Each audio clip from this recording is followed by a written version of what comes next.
Assalamualaikum warahmatullahi wabarakatuh.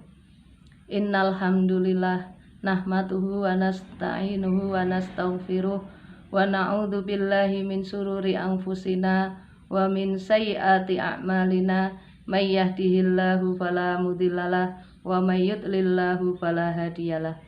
Asyhadu an la ilaha illallah wa asyhadu anna Muhammadan abduhu wa rasuluh, amma ba'du. Puji syukur kehadirat Allah Subhanahu wa Ta'ala atas limpahan nikmatnya. Salawat serta salam senantiasa tercurah kepada Nabi Muhammad Sallallahu Alaihi Wasallam.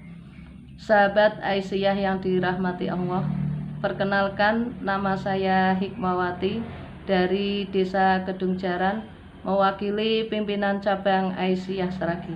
Dalam kultum kali ini kami beri judul Hikmah di balik bencana atau musibah.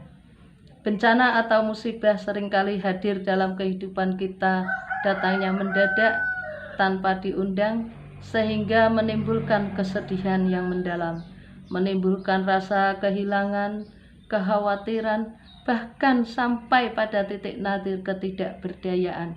Semua itu merupakan sunnatullah yang mesti terjadi dalam kehidupan manusia.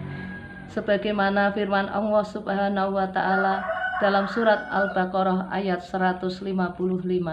A'udzu billahi minasyaitonir rajim. Wala nabluwannakum bisyai'im minal khaufi wal ju'i wa naqsim minal amwali wal anfusi was samarat wa basyiris sabirin. Dan sungguh akan kami berikan cobaan kepadamu dengan sedikit ketakutan, kelaparan, kekurangan harta, jiwa, dan buah-buahan. Dan berikanlah berita gembira kepada orang-orang yang sabar. Jadi musibah ataupun bencana yang hadir dalam hidup kita sudah diizinkan oleh Allah dan sebenarnya adalah baik sesudahnya buat kita. Adapun hikmah di balik bencana atau musibah diantaranya adalah: 1. Menjadikan pribadi yang lebih baik. May yuridillahu bihi khairan yusib minhu. Barang siapa dikehendaki oleh Allah menjadi orang baik, maka ditimpakan musibah atau ujian. Hadis riwayat Bukhari. Dengan adanya musibah, kita terdorong untuk selalu bermuhasabah, berintrospeksi diri, serta memperbaiki diri, dan juga menjadikan kita orang yang lebih berempati terhadap penderitaan orang lain. 2. Membersihkan dosa-dosa kita. Dalam hadis riwayat Bukhari dan Muslim disebutkan, tiada seorang muslim pun yang ditimpa musibah, baik itu berupa sakit atau yang lainnya, melainkan Allah akan menggugurkan dosa-dosanya seperti pohon yang menggugurkan daunnya. Hikmah yang ketiga, mengingatkan kita akan kekuasaan Allah. Dengan adanya musibah atau bencana yang menimpa, membuat kita sadar bahwa kita itu lemah, kita tidak berdaya, kita tidak kuasa apapun. Jangankan untuk menguasai orang lain, menguasai diri sendiri pun kita tak mampu. Seperti pada saat kita sakit, betapa ingin sekali kita bisa berjalan, tetapi apalah daya, tubuh ini lemah lunglai, hanya bisa terbaring lemah dan berkata, la haula wala quwata illa billah. Hikmah yang keempat adalah musibah atau bencana sebagai penyaring iman. Disebutkan dalam surat Al-Ankabut ayat 2-3. Apakah kamu mengira bahwa mereka akan dibiarkan hanya dengan mengatakan, kami telah beriman, dan mereka tidak diuji?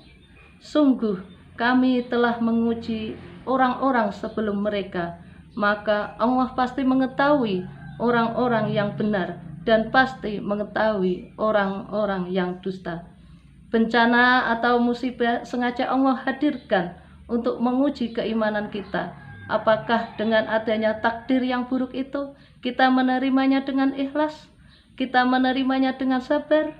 Ataukah kita malah mengkufurinya dan tidak mensyukuri nikmat-nikmat Allah yang telah diberikan kepada kita?